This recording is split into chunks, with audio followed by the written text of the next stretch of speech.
Okay, Chris, you big nerd. Here's how you do it. You take the plug and you plug it in.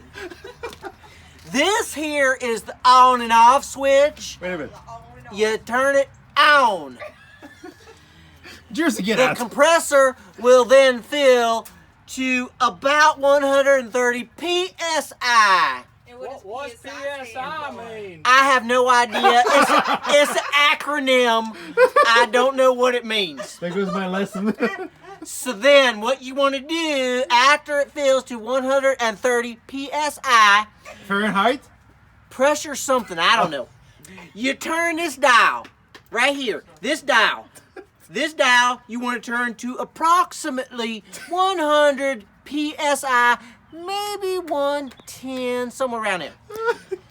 That will fill the hose that leads to your gun. Not your gun, but your gun. So make sure that you dial it in. Now, just the opposite. It'll turn to 130. Now, when you go to shut this thing off, unplug it.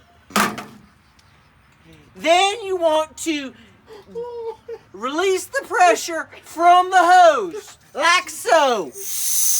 Hear that? That's not me having a fluffy. That's air coming out the hose.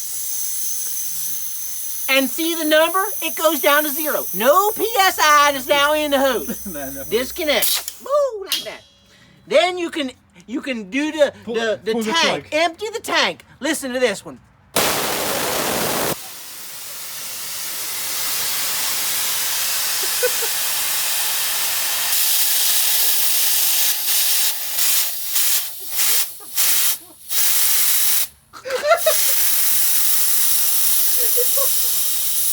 Oh, that's so fulfilling.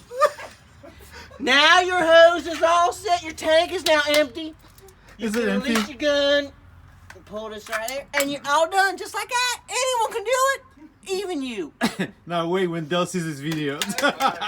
She's gonna think I had one too many. This on YouTube.